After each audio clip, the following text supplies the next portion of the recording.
اللهم صل على سيدنا محمد. السلام علیکم ورحمۃ اللہ وبرکاتہ. استقبال ہے رحمت عالم صلی اللہ علیہ وسلم کی قسط نمبر 115 میں. غزوہ تبوک سے واپسی پر مسجد زرار جس کو منافقین نے بنایا تھا اور جس کا ماسٹر مائنڈ ابو عامر تھا، اس مسجد کو گرا دیا گیا.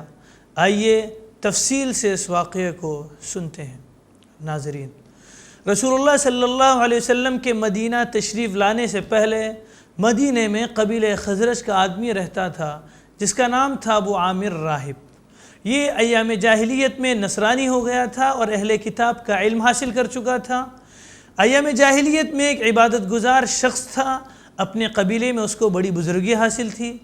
نبی کریم صلی اللہ علیہ وسلم جب ہجرت فرما کر مدینہ تشریف لائے اور مسلمانوں کا آپ کے پاس اجتماع ہونے لگا اور اسلام کا بول بالا ہو گیا اور بدر کی لڑائی میں بھی اللہ تعالیٰ نے مسلمانوں کو غالب رکھا، تو ابو عامر پر یہ بات بہت شاق گزری اور کھلم کھلا عداوت ظاہر کرنے لگا اور مدینے سے بھاگ کر کفار اور مشرکین مکہ سے جا ملا اور انہیں رسول اللہ صلی اللہ علیہ وسلم سے جنگ کرنے پر مائل کرتا تھا.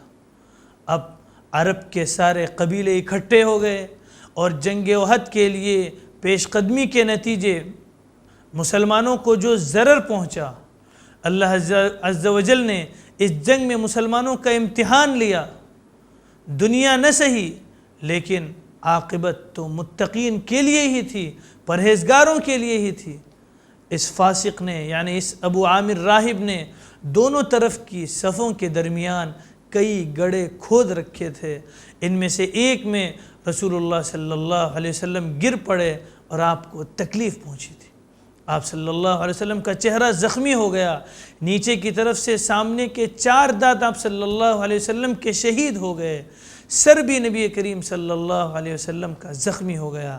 ابو عامر نے شروع جنگ میں اپنی قوم انصار کی طرف بڑھ کر انہیں مخاطب کیا اور انہیں اپنی مدد اور اپنی موافقت کی دعوت بھی دی تھی. جب انصار نے ابو عامر کی حرکت دیکھی تو کہنے لگے، اے فاسق، اے اللہ کے دشمن، اللہ تجھے برباد کرے، اور اس کو گالیاں دی، اس کی عزت ریزی کی. اب وہ کہتا ہوا واپس ہو گیا کہ میرے بات میری قوم تو اور بگڑ گئی. نبی کریم صلی اللہ علیہ وسلم نے اس کے فرار ہونے سے پہلے اس کو اسلام کی دعوت دی تھی اور قرآن کی وحی بھی سنائی تھی، لیکن اسلام لانے سے اس نے انکار کیا اور سرکشی کی راہ اختیار کی. تو رسول اللہ صلی اللہ علیہ وسلم نے اسے بد دعا کی کہ کمبخت، جلا وطنی اور پردیسی موت مرے.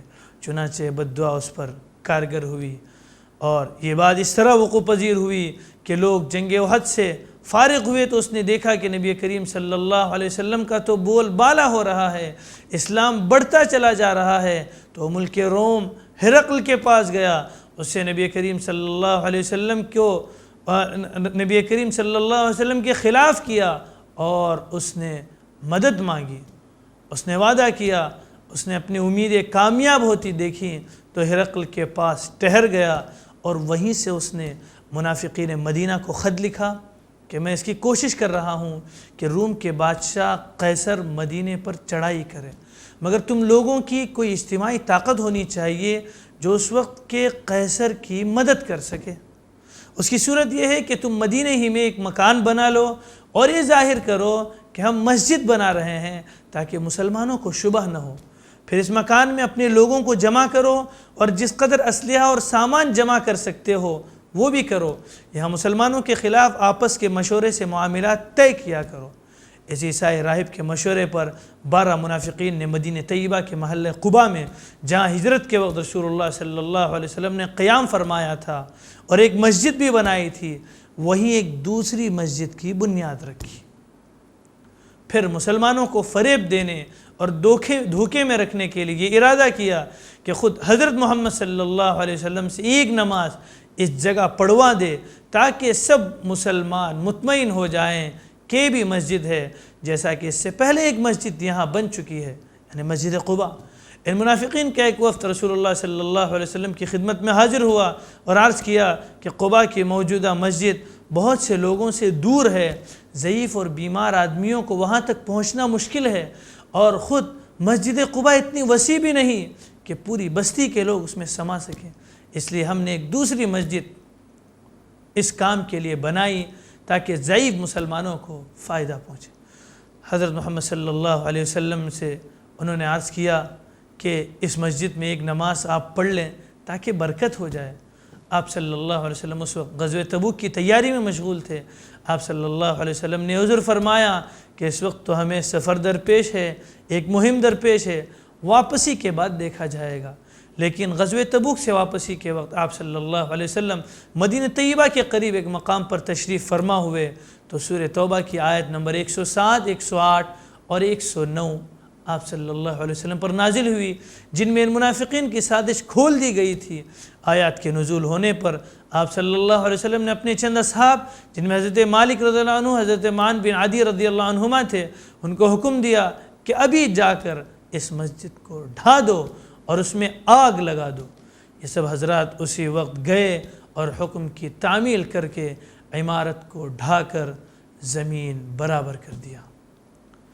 ناظرین، اس واقعے سے صاف معلوم ہوا کہ جس کو قرآن کے کریم میں مسجد زرار کہا گیا ہے، وہ در حقیقت ایک کافر نے مسجد کا نام لے کر ابتدا ہی سے اس غرض سے بنائی تھی کہ وہ مسلمانوں کے خلاف ایک جنگی اڈے کا کام دے اور منافقین اس میں مسلمانوں کے خلاف سازشیں کریں۔ قرآن مجید اس پورے واقعے کی اس طور پر منظر کشی کرتا ہے، والذین اتخذوا مسجدا ضرارا وکفرا وتفریقا بین المؤمنین وارصادا لمن حارب اللہ ورسولہ من قبل ولا يحلفن ان اردنا الا الحسنى واللہ یشہد انہم لکاذبون لا تقم فیہ ابدا لمسجد اسس على التقوى من اول يوم احق ان تقوم فيه رجال يحبون ان يتطهروا واللہ يحب المطہرین۔ اور ان میں ایسے بھی ہیں جنہوں نے ایک مسجد زرار، مسجد ضرر پہنچانے کو بنائی ہے اور کفر کی غرض سے اور مومنوں کے درمیان تفرقہ ڈالنے کی غرض سے، اور اسی غرض کے لیے جو اس کے قبل اللہ اور اس کے رسول سے لڑ چکا ہے اسے ایک کمین گاہ مل جائے، ایک چھپنے کی جگہ مل جائے، ایک جہاں سے وہ دشمنوں کے خلاف مسلمانوں کے خلاف تیاری کر سکے، وہ جگہ مل جائے۔ اور یہ لوگ، قرآن آگے کہتا ہے، اور یہ لوگ قسم کھا جائیں گے کہ ہماری غرض بجز بھلائی کے کچھ نہیں، اور اللہ گواہی دیتا ہے کہ لوگ بالکل جھوٹے ہیں۔ اللہ کے نبی صلی اللہ علیہ وسلم کو مخاطب کر کے آگے فرمایا گیا، آپ اس میں کبھی بھی نہ کھڑے ہوں، البتہ جس مسجد کی بنیاد تقوی پر اول روز سے پڑی ہے وہ واقعی اس لائق ہے کہ آپ اس میں کھڑے ہوں۔ اس میں ایسے آدمی ہیں کہ وہ خوب پاک رہنے کو پسند کرتے ہیں، اور اللہ خوب پاک ہونے والوں کو پسند کرتا ہے۔ مفسرین نے لکھا ہے کہ جس مسجد میں اللہ کے نبی صلی اللہ علیہ وسلم کو کھڑے ہونے کا حکم دیا گیا ہے مسجد قباء ہے، تو یہ تھا مسجد زرار کا پورا واقعہ۔ ناظرین، سیرت النبی صلی اللہ علیہ وسلم پر ہماری مکمل سیریز سننے کے لیے ہمارے چینل فکر و خبر ٹی وی پر آئیں اور رحمت عالم صلی اللہ علیہ وسلم پلیئر لسٹ پر کلک کریں، وہاں آپ کو انشاءاللہ ہمارے پورے ایپیسوڈ مل جائیں گے۔ والسلام علیکم ورحمۃ اللہ وبرکاتہ۔ اللهم صل على سيدنا محمد وعلى آل سيدنا شفيعنا